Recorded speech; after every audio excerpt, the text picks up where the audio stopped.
Hello everyone, welcome to MG sec English classes. और आज हम पढ़ेंगे नरेशन। ठीक है, नरेशन को हिंदी में कहते हैं कथन, मतलब स्टेटमेंट और स्पीच। स्टेटमेंट और स्पीच को हम क्या बोलते हैं? नरेशन बोलते हैं। मतलब क्या है? अगर कोई पूछेगा कि नरेशन किसे कहते हैं तो हम क्या कहेंगे? नरेशन जो होता है, हम जो चीज़ देखते हैं, सुनते हैं और महसूस करते हैं, उसी को एक्सप्रेस जब हम करते हैं, whatever we see, heard, ठीक है, और फील, उसी को एक्सप्रेस करने को ही हम क्या कहते हैं? नरेशन बोलते हैं। ठीक है, क्या चीज़ करने को? जो कुछ भी हमने देखा, टू देखो वो, हाँ यही ज़रूरी है बेटा, तू ही बजा लो, तू ही बजा लो। हाँ, यही है रोड के किनारे कोचिंग होने का, नाजायज़ फ़ायदा उठाते हैं सब। ठीक, आ जाइए टॉपिक पे। टू एक्सप्रेस क्या चीज़? व्हाट वंस फेल्ट, हर्ड और सीन। जो कुछ भी हमने महसूस किया, सुना अथवा देखा, जब उसको हम एक्सप्रेस करते हैं, व्यक्त करते हैं, तो उसी को हम क्या कहते हैं? नरेशन बोलते हैं। देख लो, बाइक वाला भी वैसे ही है, मतलब एक मौका नहीं छोड़ते हैं सब। जब मैं नहीं बना रहा था तो इतना हॉन्किंग नहीं हो रहा था, और जैसे बनाना शुरू किए तो ट्रक वाला आ जा रहा है, बाइक वाले भी नहीं सुधर रहे हैं। क्या करेंगे?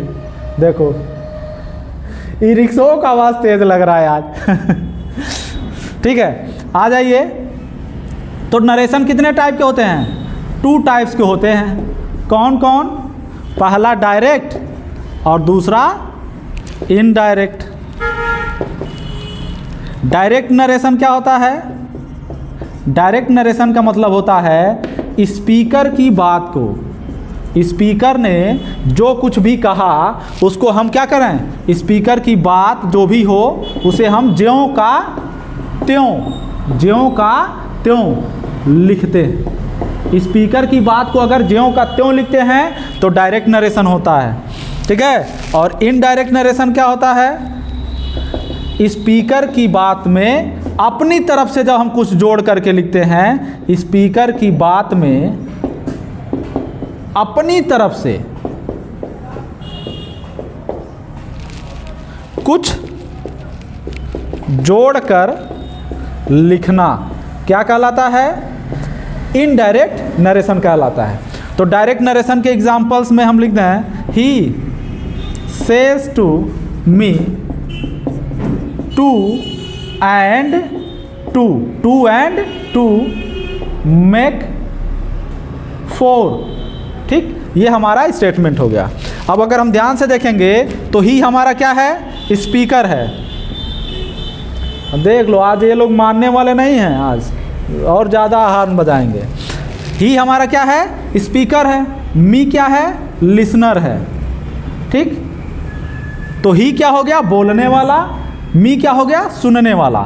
तो ध्यान से देखेंगे, ये जो बोल रहा है स्पीकर को, ये बात ध्यान में रखिएगा, speaker is equal to subject, और लिसनर जो होता है वो क्या होता है?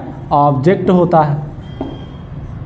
स्पीकर किसे हम कहते हैं? सब्जेक्ट को, यानी कि जो बोलने वाला है वो हमेशा सब्जेक्ट का काम करता है, और जो लिसनर होता है वो किसका काम करता है? ऑब्जेक्ट का। अब ध्यान से देखिए, ये 2 and 2 make 4, ये क्या है? Reported speech. Reported speech. Reported speech क्या होता है? जो भी स्पीकर की बात होती है, यानी कि स्पीकर ने क्या स्टेटमेंट दिया है, उसी को हम क्या कहते हैं? रिपोर्टेड स्पीच बोलते हैं। और जिस टेंस में, किस टेंस में उसने अपनी बात कही है, उसे हम क्या कहते हैं? Reporting verb. इसे क्या बोलेंगे? Reporting verb. तो अगर हम ध्यान से देखें तो रिपोर्टिंग वर्ब क्या होता है? जो डबल इन्वर्टेड कॉमास के क्या हो? बाहर हो। और रिपोर्टिंग वर्ब क्या? रिपोर्टेड स्पीच क्या होता है? हाँ, इनका हार्न बजाना बड़ा ज़रूरी है। इतना तेज़ी में रहते हैं सब कि क्या बताएं। और ये ऐसा जगह है, तिराहा भी है, बगल में मंदिर है, तो यहाँ और ज़्यादा शोर मचाते हैं सब। रिपोर्टिंग वर्ब क्या हो गया? जो डबल इन्वर्टेड कॉमास के बाहर हो, और रिपोर्टेड स्पीच क्या हो गया? जो डबल इन्वर्टेड कॉमास के अंदर हो। यही यहाँ पे सबसे ज़्यादा दिक्कत है वीडियो बनाने में। अब तो स्टैंड भी आ गया, माइक भी आ गया, सब कुछ हो गया, लेकिन फिर भी दिक्कत हो रहा है, क्योंकि ये एडिटिंग करने मुझे आता नहीं है, और ये लोग बिना एडिट किए डालने नहीं देंगे, क्योंकि हाँ ये ज़रूरी है। ये लोग बहुत शोर करते हैं।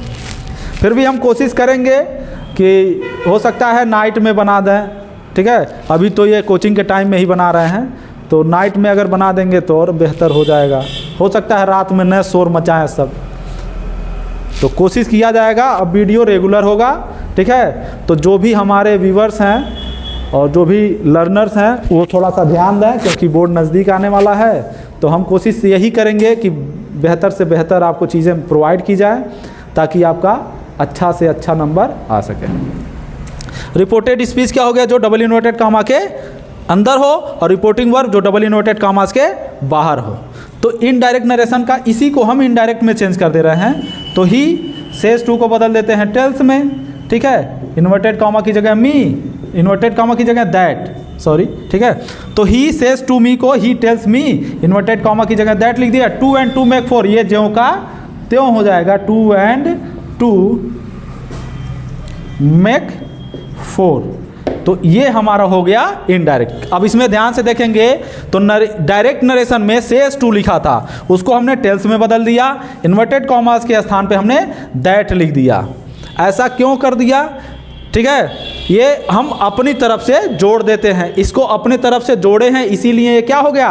इनडायरेक्ट नरेशन हो गया। तो जब हम अपनी तरफ से कुछ जोड़ करके लिखते हैं, जैसे टेल्स, दैट, तब ये क्या हो जाता है? इनडायरेक्ट हो जाता है। यानी कि ये जो डबल इन्वर्टेड कॉमास दिख रहा है, इसको जब हम हटा देते हैं और अपनी तरफ से कुछ जोड़ करके और लिख देते हैं एक्स्ट्रा, उसी को हम क्या कहते हैं? इनडायरेक्ट कहते हैं। अब हम पढ़ेंगे, नोट हो गया ना? ये तो नोट हो गया था।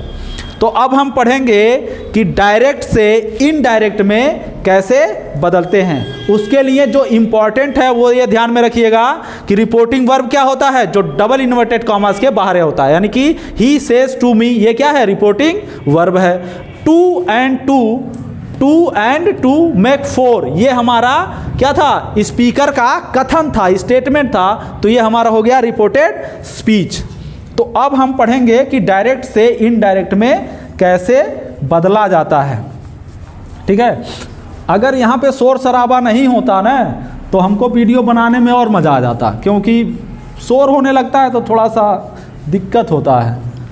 अब उतनी जानकारी भी नहीं है कि एडिट वगैरह करने का, टेक्निकल नॉलेज की दिक्कत की वजह से थोड़ा सा और दिक्कत में हम फंस जाते हैं कि अब इतना ज़्यादा हॉर्न बजा देंगे सब कि बिना उसको एडिट किए कुछ हो नहीं पाएगा। लेकिन हम तो ऐसे पूरा डाल देंगे बाबू, तो जिसको लगेगा कि हाँ पढ़ने लायक है, सीखने लायक है, पढ़ो, सीखो। थोड़ा बहुत तुम भी कष्ट सहो, हम इतना कष्ट झेल रहे हैं तो, ठीक है। तो अब हम पढ़ेंगे डायरेक्ट से इनडायरेक्ट में कैसे बदलते हैं। ध्यान में रखिएगा ये चीज़, ठीक। तो अगर आ गया डायरेक्ट में क्या चीज़? सेज टू, तो इनडायरेक्ट में क्या लिख देते हैं? टेल्स लिख देते हैं। से टू, तो टेल में।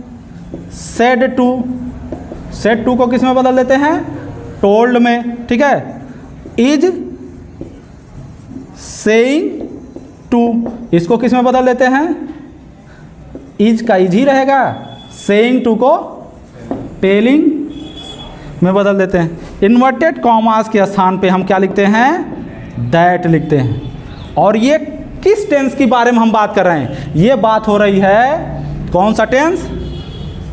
Assertive tense. असर्टिव जो सेंटेंस होते हैं, ठीक है, असर्टिव सेंटेंस, इसका हम डायरेक्ट से इनडायरेक्ट में बदलना सीख रहे हैं। तो अगर वाक्य जो होगा, जो सेंटेंस जो होगा असर्टिव में होगा, ठीक है, असर्टिव का मतलब अफर्मेटिव चाहे निगेटिव। तो उसमें हम क्या करेंगे, से टू को टेल्स में, सेज टू को टेल्स में, टेल में, और सेड टू को टोल्ड में, इज सेइंग टू को इज टेलिंग में, विल बी सेइंग को विल बी टेलिंग में, ठीक है। विल से टू को विल टेल में बदल देंगे।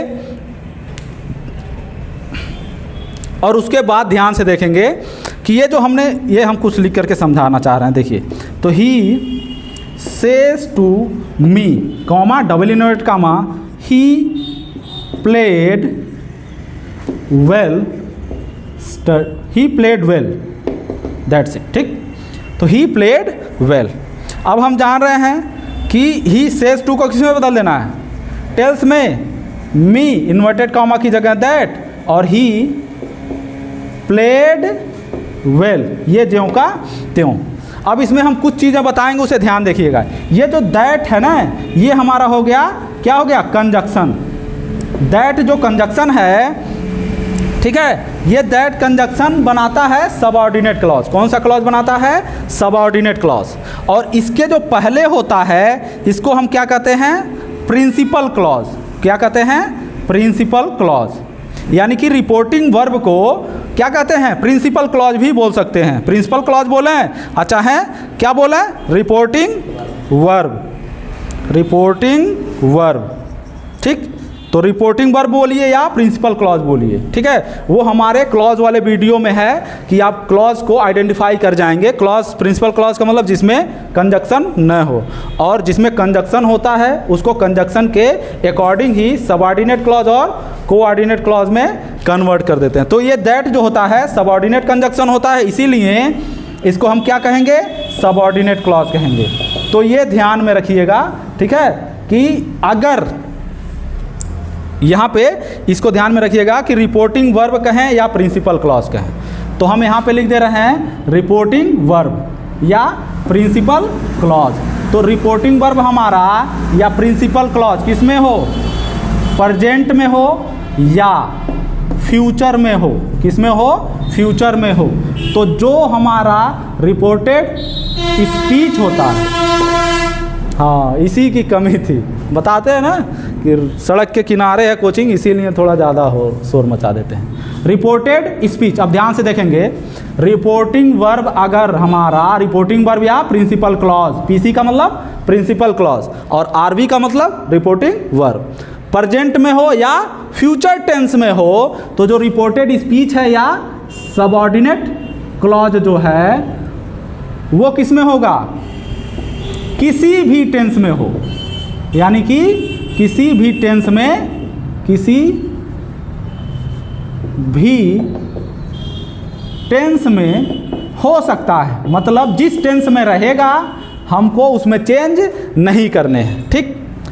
मतलब कि अगर रिपोर्टिंग वर्ब या प्रिंसिपल क्लॉज हमारा प्रेजेंट या फ्यूचर में है, तो ये जो रिपोर्टेड स्पीच है इसको ज्यों का त्यों लिख देंगे, जैसा कि हमने इस टेंस मतलब इस नरेशन में किया है। तो जब हम इनडायरेक्ट में बदले हैं तो इसको ज्यों का त्यों हमने लिख दिया। क्यों लिख दिया, क्योंकि हमारा जो प्रिंसिपल क्लॉज है वो किस में है, प्रेजेंट टेंस में है। प्रेजेंट टेंस की अगर पहचान नहीं पता होगी किसी को तो ध्यान में रखेंगे, प्रेजेंट टेंस की जो पहचान होती है वो होता है वर्ब का फर्स्ट फॉर्म, और फ्यूचर टेंस की पहचान क्या होती है, विल या शैल लगा होगा, ठीक है। तो विल और शैल आ जाएगा तो फ्यूचर टेंस हो जाएगा, फर्स्ट फॉर्म लिखा होगा तो प्रेजेंट टेंस हो जाएगा। तो अगर रिपोर्टिंग वर्ब में फर्स्ट फॉर्म लिखा है यस या यस लगा करके वो एक वचन बना देते हैं, तो ये भी फर्स्ट फॉर्म में ही आता है। फर्स्ट फॉर्म को हमने क्या बना दिया है, सिंगुलर बना दिया है बस।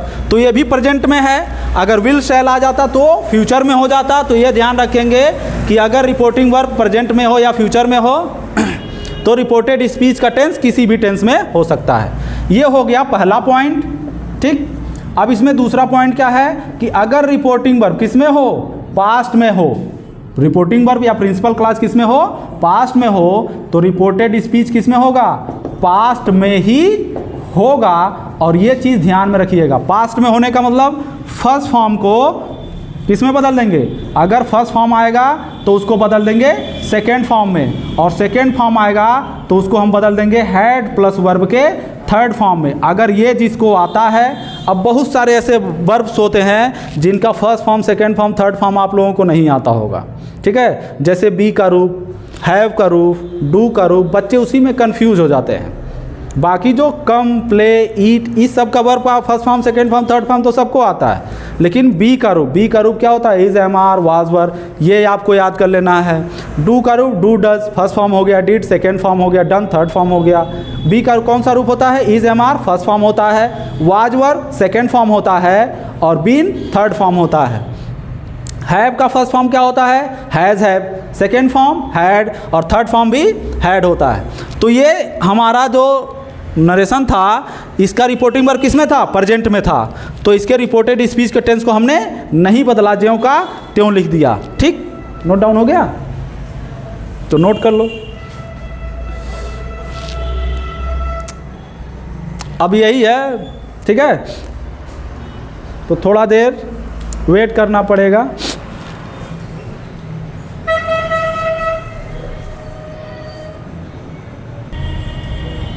सही है? हाँ, तो ठीक है। अब तक हमने पढ़ा कि अगर रिपोर्टिंग वर्ब क्या हो, प्रेजेंट में हो या फ्यूचर में हो, ठीक, तो रिपोर्टेड स्पीच का जो टेंस होता है उसको चेंज नहीं करते हैं। ठीक, तो अब दूसरा पॉइंट है कि जब रिपोर्टिंग वर्ब किस में हो? पास्ट में हो। ठीक है, तो रिपोर्टेड स्पीच का टेंस पास्ट में ही होता है। कुछ बच्चों को इसमें दिक्कत होगा, फर्स्ट फॉर्म को सेकंड फॉर्म में और सेकंड फॉर्म को हैड प्लस थर्ड फॉर्म में। अब जिसको first form second form clear है उसको वही चीज़ है, ये भी आगे देख लीजिए कि अगर डायरेक्ट में क्या आ जाए? इज, एम, आर, तो इसको जब हम इनडायरेक्ट में बदलते हैं तो कैसे बदल देंगे? पास्ट में होने पे इज, एम, आर को किस में बदल देंगे? वाज, वर में। अब ध्यान से देखिए, is, am, are first form होता है, उसको बदल किस में रहे हैं? वाज, वर में। ये होता है सेकेंड फॉर्म। तो जिसको फर्स्ट फॉर्म सेकेंड फॉर्म आएगा उसको कोई दिक्कत नहीं होगी, हैज़, हैव आ जाएगा। तो हैज़, हैव फर्स्ट फॉर्म होता है, सेकेंड फॉर्म होता है हैड, सेकेंड फॉर्म में बदल दिए। अब यहाँ आ गया वाज, वर। हमने क्या पढ़ा? वाज, वर सेकेंड फॉर्म होता है, सेकेंड फॉर्म को किस में बदलते हैं? हैड लगा के थर्ड फॉर्म में। तो वाज, वर का थर्ड फॉर्म क्या होता है? बीन होता है। तो वाज, वर को किस में बदल देंगे? हैड, बीन में। ठीक, डू, डज को किस में बदल देंगे? डीड में बदल देंगे। यही होगा? नहीं होगा, क्योंकि ध्यान से देखिए, डू और डज इसके साथ है हेल्पिंग वर्ब होता है। ये डू और डज क्या होता है? Helping verb. तो इसके बाद नॉट लगा होगा, ठीक है, डू नॉट, डज नॉट। ठीक, तो इसको हम किस में बदल देंगे? डिड नॉट में। और अगर डिड नॉट आ गया तो किस में बदल देंगे? हैड नॉट में। और जैसे डू नॉट और डज नॉट और डिड नॉट के बाद वर्ब का फर्स्ट फॉर्म ही आता है, इसमें भी नॉट के बाद क्या आएगा? वर्ब का फर्स्ट फॉर्म आएगा। लेकिन डिड नॉट को जब चेंज करेंगे तो हैड नॉट के बाद वर्ब का थर्ड फॉर्म लिखना पड़ेगा। ये चीज़ आपको याद होना चाहिए। तो कुछ चीज़ें हैं बेसिक यहाँ पे हम लिख दिए हैं। तो अगर आपको वर्ब का फर्स्ट फॉर्म और सेकेंड फॉर्म, थर्ड फॉर्म पूरा क्लियर याद है, एक एक वर्ब, तो आपको इसमें कन्फ्यूज़न नहीं होगा। केवल आप यही दो चीज़ें याद रखिए, आपका नरेशन कंप्लीट है। ये चीज़ उन बच्चों के लिए है जिसको नहीं आता है, ठीक है। अभी इसमें और भी है, पूरा वर्ब लिखना पड़ेगा। तो फर्स्ट फॉर्म को सेकेंड फॉर्म में और सेकेंड फॉर्म को हैड प्लस वर्ब के थर्ड फॉर्म में चेंज करते हैं, वो भी किसके अकॉर्डिंग? रिपोर्टिंग वर्ब या प्रिंसिपल क्लॉज के अकॉर्डिंग। जैसे इसमें लिखे, हमने लिख दिया he will say to him, I नहीं लिख, he had not done his work, full stop. तो ये हमारा पहला सेंटेंस है। अब ध्यान से देखिए, विल से आ गया तो से टू को हम किस में बदल देते हैं? टेल में। इन्वर्टेड कामा की जगह हम क्या कर देते हैं? दैट लगा देते हैं। अब हम जान रहे हैं कि रिपोर्टिंग वर्ब हमारा किस में है? ओहो, रहे दो बेटा, मैं अल्लाह करो। हाँ, यहाँ आने के बाद जानबूझ करके बजाने लग रहे हैं सब। रिपोर्टिंग वर्ब अगर हमारा प्रेजेंट में होगा या फ्यूचर में होगा तो रिपोर्टेड स्पीच किसी भी टेंस में हो सकता है। इसका मतलब हमको ज्यों का त्यों लिख देना है। तो यहाँ पे विल और शैल आ गया तो इसका मतलब फ्यूचर में है, तो इसको हम केवल छोटा लेटर में लिख देंगे ही, बाकी सब ज्यों का त्यों लिख देंगे, हो जाएगा। यानी कि इसको अगर हमको बनाना हो तो क्या लिखेंगे? He will tell him that he had not done his work. हाँ, यही सब है। बिना शोर मचाए हमारा वीडियो 10 मिनट भी नहीं बनने देंगे सर। बस फिर आ गई। नहीं सुधरने वाले हैं बाबू, बांसी है ये। हाँ, बिना हॉन्किंग के गाड़ी चलाने नहीं आएगा, ठीक है। और यही दिक्कत है यहाँ पे। हम ये भी देखते हैं कि कुछ लोग होते हैं ऐसे सड़क पर चलेंगे, कुछ खास करके स्टूडेंट्स बच्चे भी, कि जब वो सड़क पर जब चलते हैं, है ना, तो कैसे चलेंगे? एक लाइन से।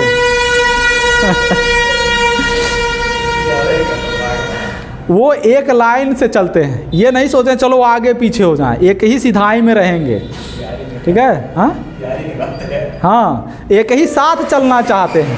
वो ये नहीं देखेंगे चलो कोई पीछे से आ रहा होगा उसको दिक्कत हो जाएगी, सामने से आएंगे दिक्कत हो जाएगी। नहीं, चल रहे हैं, मौज में हैं, दोस्त हैं, चल रहे हैं, ठीक है। यही उम्र है, चाहे अच्छा करें चाहे बुरा करें, बाद में यह कुल याद रहेगा नहीं, ठीक है। अब आगे हम पढ़ते हैं। तो he said to me, inverted comma, double invert comma. इसमें क्या है हमने पढ़ा कि अब देखिए ये पास्ट में हो गया, यानी कि अगर इधर रिपोर्टिंग बार पास्ट में है तो उधर भी पास्ट में होगा। तो इसमें हम प्रेजेंट पास्ट फ्यूचर कुछ भी लिखें, जैसे लिख दिए ही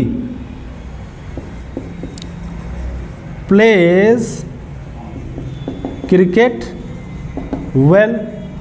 वो क्रिकेट में तो वुमेन टीम ने कमाल कर दिया अंडर 19 वर्ल्ड कप जीत के, ठीक है। अच्छे हैं, लेकिन प्रॉब्लम ये हो जाती है जब एशिया कप, वर्ल्ड कप, इस सब में गड़बड़ खेल जाते हैं, बाकी सब में अच्छा खेलते हैं, पता नहीं क्या हो जाता है। अब देखिए, तो ही सेड टू को किस में बदल देंगे? टोल्ड में। इन्वर्टेड कॉमा के जगह पे क्या लिख देंगे? दैट। अब सब्जेक्ट है हमारा ही, प्ले क्या है? वर्ब का फर्स्ट फॉर्म।